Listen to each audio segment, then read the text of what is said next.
And while I'm talking about getting stripped and all that, I got a couple more little tidbits. I got a couple more. What's it, part three? I got a couple more little tidbits that God had gave me. Basically humbling yourself before God. You know what I'm saying? It don't matter who you are, you know, your position in life, your status. You know what I mean? You got to come to God like a child. Huh? He said this child, what did he say in Matthew 18, man? Let me pull it up. You know what I'm saying? Humble like this little child.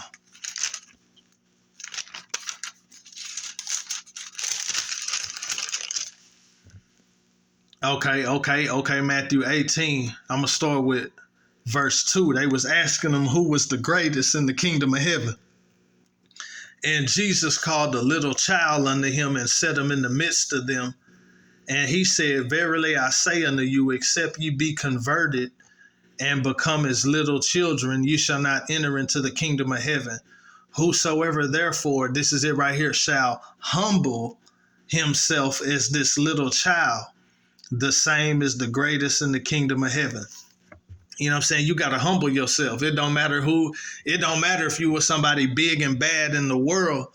You know what I'm saying? You got to humble yourself. You got to strip yourself. Huh? Yeah, I'm flipping it on this one.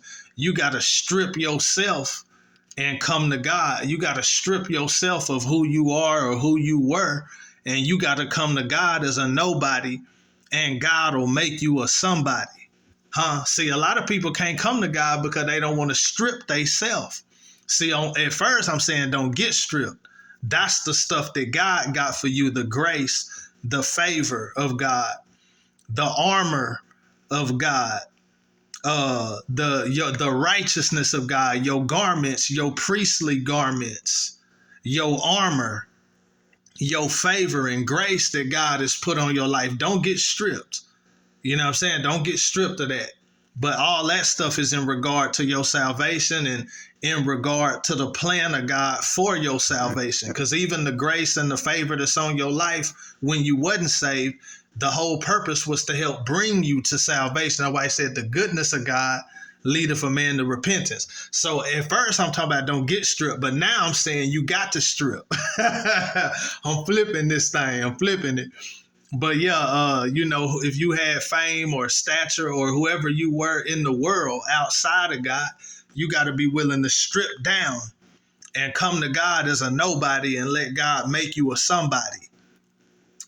Even the Pharisees, it says a lot of them believed, but they could not confess him because they loved the praise of man. John chapter 12. They loved the praise of man more than the praise of God. And then I think in John chapter 5, he said, you know, y'all honor one another. He said, y'all need to seek the honor that come from God, not the honor that come from man. See, you can be somebody in the world. You can be somebody in the eyes of people, and you can get caught up in that. And that right there can keep you from making yourself a nobody and coming to God and starting all over because of who you've become in the sight of man. And you don't want to let go of that. So you can't even come to God. Because when you come to God, you start at zero and then he'll take you up. You know what I'm saying? But if you've already become somebody in the sight of the world, you have to be willing to let that go and come to God and start from zero and let God make you into what he wants you to be. But a lot of people can't even come to God because they want to maintain their image, their reputation. They want to maintain who they were in the world, and that can stop you from coming to God. Because you want the honor, the fame, the praise from man. See, they didn't want to strip down. So what I want to go to was I'm going to go to Saul prophesying, 1 Samuel 19:22 through 24. Okay, now Saul was really tripping, but I'm just using it as an example. You know what I'm saying? I'm going to take it out of context, but I'm just making a point, though. Now, Saul was really tripping. He really going after David. This once he got on this mission, he turned against David. David done fled. Saul tried to kill him. David went and linked up with Samuel. Now Saul trying to get at him. So verse 22, this is David and Saul. I mean, David and Samuel was in a particular place in Naioth in Ramah. So now this is Saul. Then Saul went to Ramah, or it might be Ramah, but as Saul went to Ramah and came to a great well that is in Seku, and he asked and said, where are Samuel and David? And one said, behold, they be at Naioth in Ramah. And he went thither to Naioth in Ramah, and the Spirit of God was upon him also. Say the Spirit of God came upon him. Yeah, it says Samuel had all the prophets around him. So now Saul is trying to get to where they at. And while he on the way to where they at, the Spirit of God come upon Saul. Okay, and the Spirit of God was upon him also, and he went on and prophesied until he came to Naioth in Ramah. Watch this, verse 24, when he stripped off his clothes. Really, that don't mean he was naked, but he could have been naked. But we know he, at least for sure, he stripped down to his undergarments. Now, he might have got totally naked, or it might have been his undergarments, but he was a king, so he had on kingly robes. You know, kings wore a certain type of clothing. They had a kingly robe. You know what I'm saying? Or he could have had on armor. I don't think he had on armor, but he could have had on armor. But we know at least he stripped off his kingly garments. You know what I mean? But he probably didn't have on armor, but he probably had people with him that was going, you know what I'm saying, do whatever he wanted to do. He probably had on his kingly robe. But anyway, and he stripped off his clothes. It didn't say he stripped off his armor. So he had on his kingly robes. And he stripped off his clothes also and prophesied before Samuel in like manner, and lay down naked all that day and all that night. Wherefore they say is Saul also among the prophets. Now, this form of prophecy doesn't mean that he was necessarily foretelling, but he was speaking by divine utterance. A lot of times you get a person when they say prophesy, like they was declaring the works, the nature of God, like he was speaking about God, and he was probably declaring the works, the acts, and the nature of God, but he was speaking by divine inspiration. He could have been foretelling, but probably not. You know what I mean? But he could have been foretelling, but probably not. But he was speaking by divine utterance, probably declaring the works, the nature, the works and the nature of God. You know what I'm saying? He was speaking about God, speaking on behalf of God, praising God, speaking by divine utterance, declaring the works and the nature of God. You know what I mean? And maybe some foretelling too, you know. But yeah, he stripped off, you know, the presence of God, the Spirit of God came on him, and he stripped. You know what I'm saying? When you in the presence of God, he stripped. He didn't come to God as a king. He had to strip down. God didn't care about all that. You know what I'm saying? You got to come with a humble heart before the Lord. He don't care about who you know what I'm saying, your title, your status. You know what I'm saying? You got to move that out the way when you come before God. You know what I mean? Because you ain't nothing to him. You know what I mean? So you got to move all that out the way when you come to God. He had to strip down. You know what I'm saying? By the Spirit of God, he stripped down.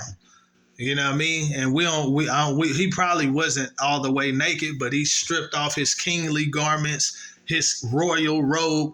He stripped all that down, at least to his undergarments, if not all the way naked. You know what I mean? And then, of course, the famous part about David dancing. I'm going to get into that. 2 Samuel 6. David stripped down. David stripped out of his kingly robe, royal robes, king's clothing. He stripped out of that, and then guess what he had on? He had on a linen ephod. He had on a priest's garment. And we already said Psalm 132:9, his priests are clothed with righteousness. And the priest's garment represented intimacy. The priest was the ones who worked in the temple, not the high priest garment with all the jewels in it and all that. He didn't have on that, but he had on a priest garment, a linen ephod. And that's what the priests had that worked in the temple. Those were the ones who got the closest to God. So David's priest garment represented intimacy. It represented fellowship, nearness. It represented intimacy with God. He wasn't coming to God as a king. He came to God as a priest. I want to get near you. It was testified about David that he had a heart after God's own heart. David had a close relationship with God. That's what you see in the book of Psalms. So David took off his king's garment, coming to you like I'm somebody special, like I'm somebody who running things. I'm not coming to you like that. I'm coming to you as somebody who want intimate fellowship with you. See, it's deep. Yeah, it's deep. Okay, but we're going to read 2 Samuel chapter 6, man, verse 14. And David danced before the Lord with all his might, praising God. And David was girded with a linen ephod. That's the priest's garment, not his kingly robes, his royal robes. He had stripped down, and he had on the priest's garment, representing intimacy and nearness and fellowship with God. And I read 15 and 16. So David and all the house of Israel brought up matter of fact, he's bringing up the ark. He wanted to be close to the ark. The ark represented the presence of God. So he's bringing it from a distance, wherever it was at. I don't know if it was in Shiloh or wherever he had to take it from. It wasn't in Shiloh. I don't know where it was, to be honest. I have to look at it. But he took it from wherever it was. I had to go back to the story. And then he was bringing it near him. He made the tent. He made the tabernacle, not the temple, but the tabernacle for the ark. He wanted the ark close to him. He wanted to be close to God. Matter of fact, where was he bringing the ark from?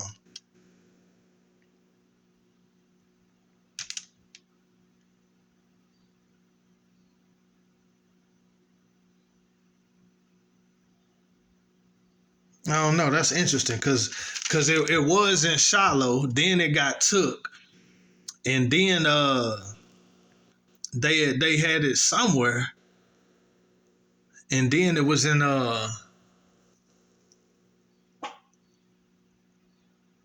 don't know. It's in like First Samuel 5 or something.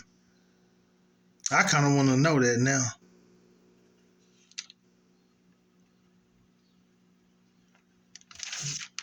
Well, I know it was in the house of Obed Edom, but before that, I don't know where they had took it from. It was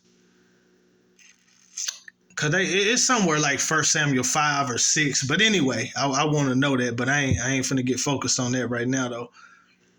But yeah, David wanted the ark close to him though. He was concerned with making a temple and all that. David wanted to be close to God. But anyway, it says, David and all the house of Israel brought up the ark of the Lord with shouting and with the sound of the trumpet, they praising God. And as the ark of the Lord came into the city of David, Michal, Saul's daughter, looked through a window and saw King David leaping and dancing before the Lord, and she despised him in her heart. See, that's a message right there. You know what I mean? People see you getting close to God. They see you humbling yourself, totally abandon, whatever type of making yourself a no reputation, not caring what other people think, making yourself of no reputation, all due to praising God. Like that make people feel a type of way. But anyway, and then we're going to jump down to verse 20. Then David returned to bless his household. So you got to be the priest of your household. So he blessed his household. You know what I mean? David returned to bless his household. And Michal, the daughter of Saul, came out to meet David and said, how glorious was the king of Israel today, who uncovered himself. He stripped down from all his kingly royal robes and garments, who uncovered himself today in the eyes of the handmaids of his servants, as one of the vain fellows shamelessly uncovereth himself. See, he done stripped down. And David said unto Michal, it was before the Lord which chose me before your father and before all his house to appoint me ruler over the people of the Lord, over Israel. Therefore will I play, or will I dance before the Lord? And I will be yet more vile than thus. One of the other translations say, I will be yet more undignified than this. He wasn't trying to be dignified. He wasn't trying to, you know what I'm saying? He wasn't worried about himself, his reputation, how I look, who I am. You know what I mean? I'm nothing in Christ. So I give it up all for Christ. You know what I'm saying? I ain't worried about my reputation. You know what I'm saying? How I look in the sight of these folks. I'm finna praise my God. You know what I'm saying? He said, I will yet be more vile than thus, and will be base, humble, low, and will be base in mine own sight. And that's where Saul got in trouble. 1 Samuel 17, Samuel said, when thou was little in thine own eyes, when you was humble in your own sight, God could work with you. Once you became prideful, you know what I'm saying, God couldn't work with you no more. God ended up cutting you off, rejecting you. So David said, I'm going to be humble in my own sight. I'm not going to get caught up in my reputation and who I am in the sight of man. He said, I'm going to be humble. I'm going to be low. I'm going to be base in my own sight. I'm going to be nothing special, nothing significant in my own sight. He trying to stay humble.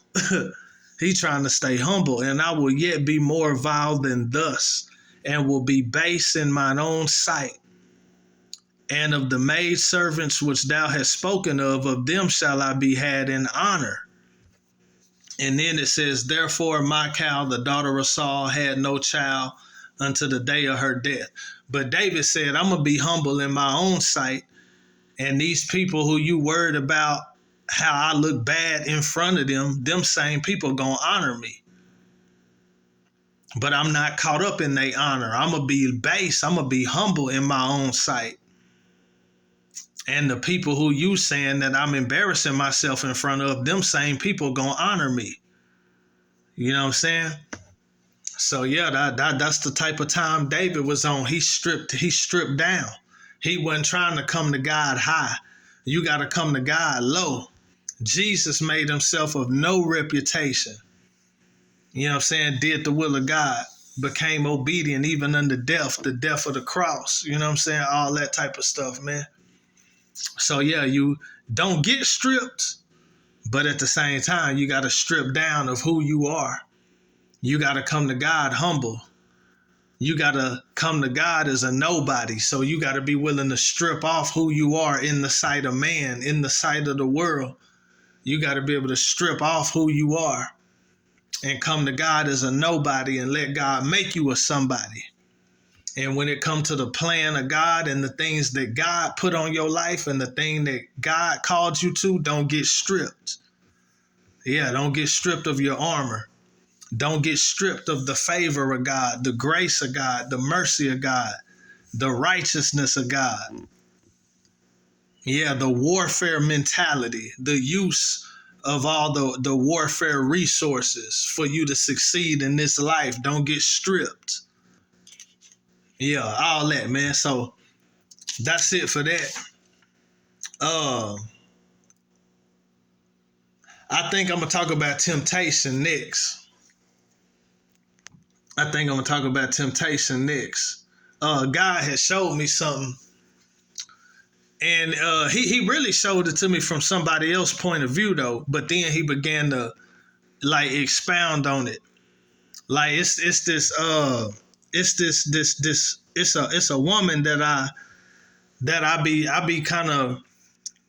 I support her ministry. You know what I'm saying? I support her ministry. And she was talking about how she had a desire to be remarried. And divorce and remarriage was the thing that kind of opened it up to me. But it applies to a whole lot of stuff.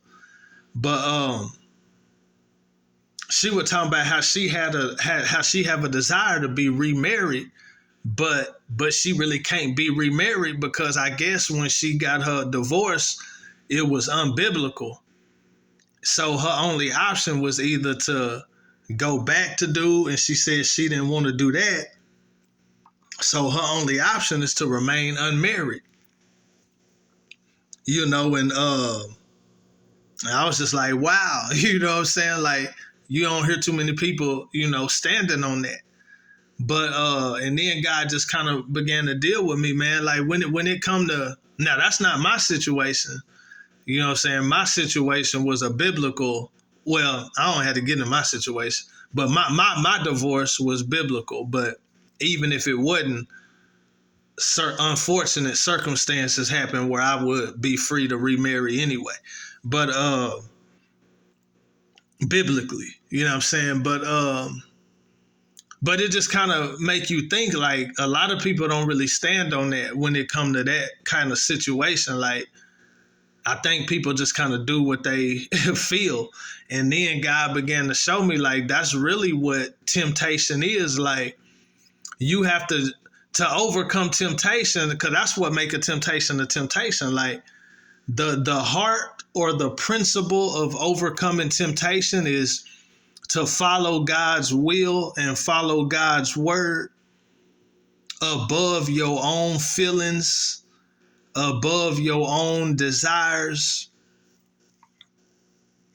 above your own will. To follow God's word and to follow God's will above your own will, your own feelings, and your own desires. Like, if you don't really have a desire for something or a will to do something, or you know what I'm saying, your feeling make you want to do it. If you don't have that, it ain't really a temptation. And it's a blessing to not be tempted by stuff. Like, you know what I'm saying? It's a blessing to not be tempted by stuff that you don't need to be doing. Like, oh yeah, that by the grace of God, that don't tempt me. That don't tempt me.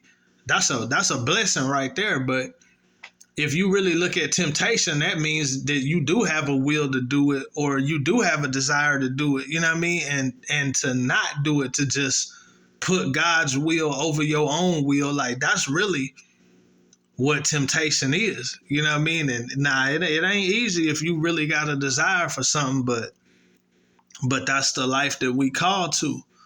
But yeah, I had got to thinking about that. Like, most people, I don't want to speak on people's situations and stuff, because, it's just a lot of people don't stand on that, though, I don't think. You know what I mean? But yeah, that's what God showed me, man. Mark 14:36. Jesus said, he said, yeah, let me read it. He said, Abba, Father, all things are possible unto thee. Take away this cup from me. Nevertheless, not what I will, but what thou wilt. And then I'm going to jump down to verse 38. He said, watch ye and pray, lest ye enter into temptation. The spirit truly is ready and willing to do the will of God. But the flesh, the body, is weak. That's where your sinful desires live. You know what I'm saying? That's where your self-preservation come from. Everything that's about self and your own will. The Bible talk about being self-willed. That, not in a good way. That's a bad thing, to be self-willed. But your self-will comes from your flesh, your human nature, your sin nature. All that stuff comes through the body. So he say the body or the flesh is weak, but the spirit is ready and willing to do the will of God. So it's combat, the spirit and the flesh again. But you got to overcome temptation, man. You had to look at Jesus after his time in the wilderness.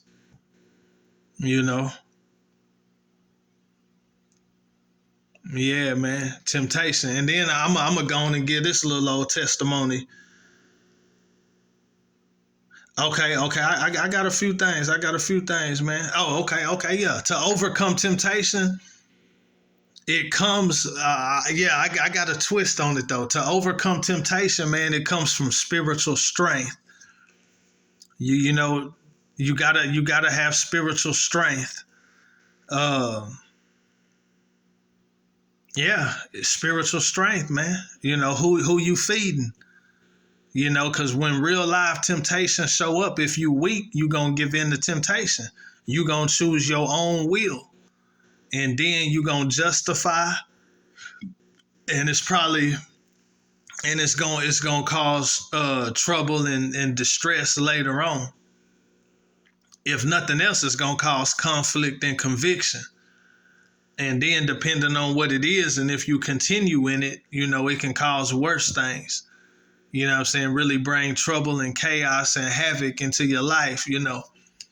But to overcome temptation, it comes through spiritual strength. But I got something else, man. I gotta speak on this. Like I went through something recently. Now all I did was get on the dating site. That's all I did. Now I was on the dating site for like 4 or 5 days, but it seemed like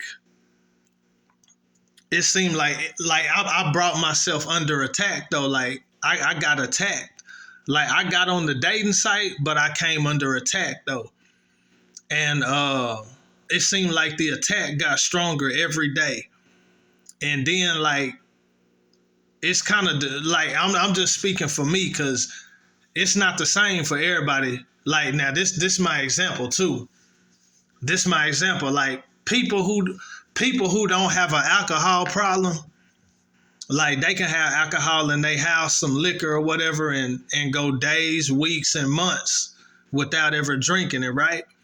But if you got an alcohol problem, like, or I ain't even gonna say an alcohol problem, but if you like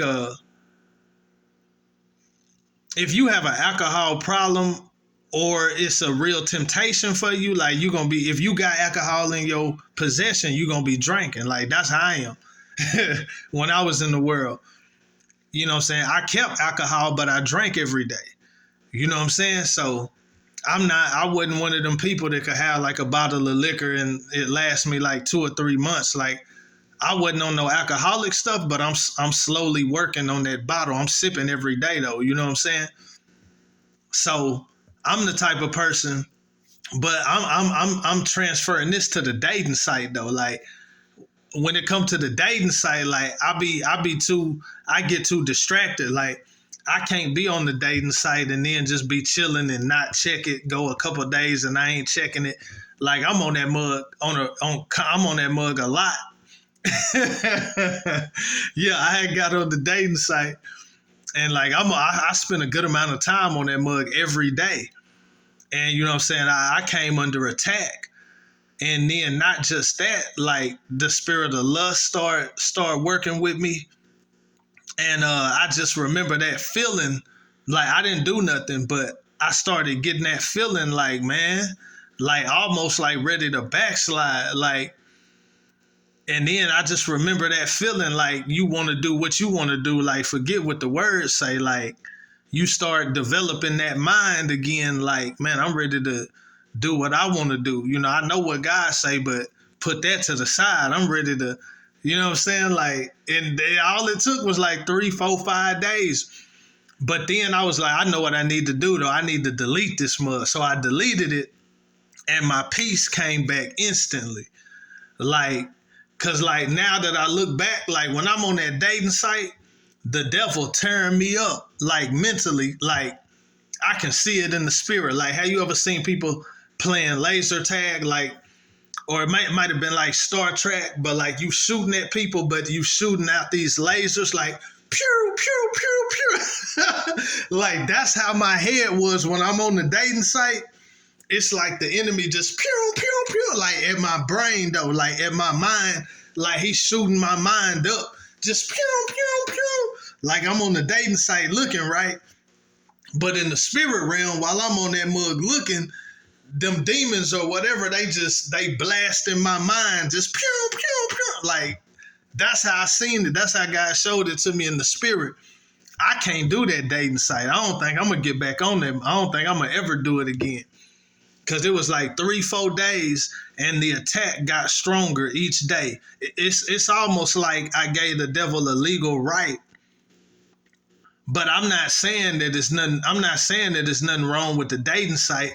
It just depends on how you interact with that mug.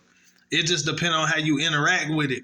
But that mug starts stirring up lust and everything, and yeah, I started having thoughts of backsliding and just wanting to do what I wanted to do, and just yeah, like he was working on my mind big time. I had to go on and delete that thing.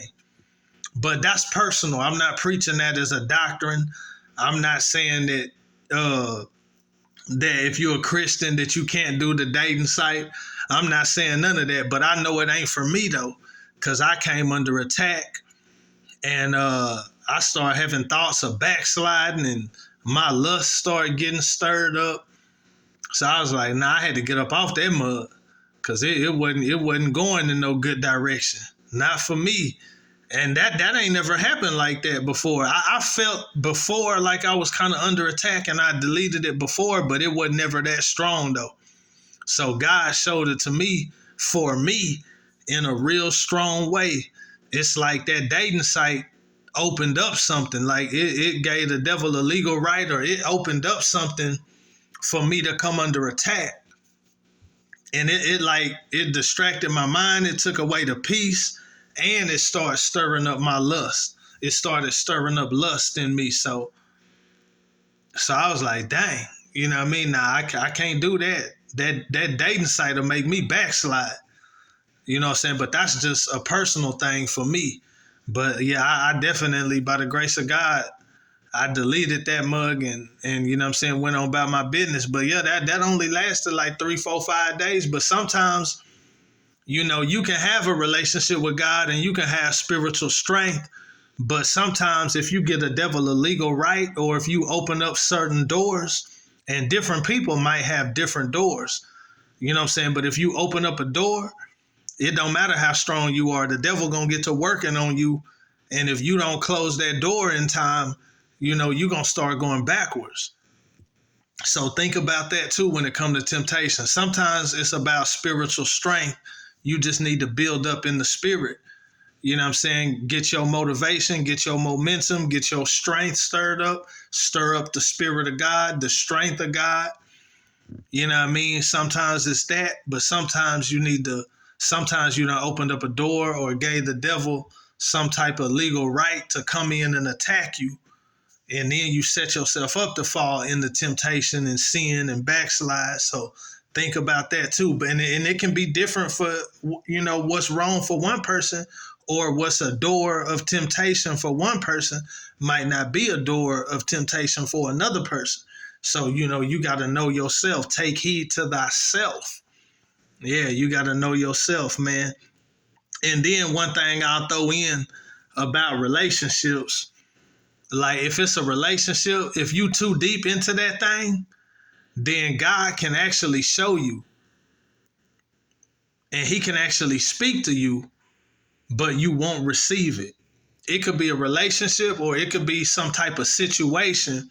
But if you are already too deep into it, then God can show you that this is not for you, or don't do this, or this is not for you, or whatever. But if you too deep into it, God can show you, but you won't receive it because you too deep into it. And then the whole thing have to go sour. And then you look back like, dang, God told me not to, but I was in too deep to receive it. You know what I'm saying? So that's probably a word for somebody. You know what I mean? It could be a relationship. It could be something else. It could be any type of situation, but you already in too deep. And then God tell you, nah, this ain't for you. Don't do that. Don't do this. This is not for you. But you in too deep. So he can communicate and tell you, but you won't receive it because you in too deep. And then you have to go through the whole situation, and you see on the back end that God showed you the end from the beginning. He told you early on that it wasn't going to work, but you was in too deep to receive what God said. So you went on through it, and then you have to look back in hindsight, all that. All right, man. All right, man.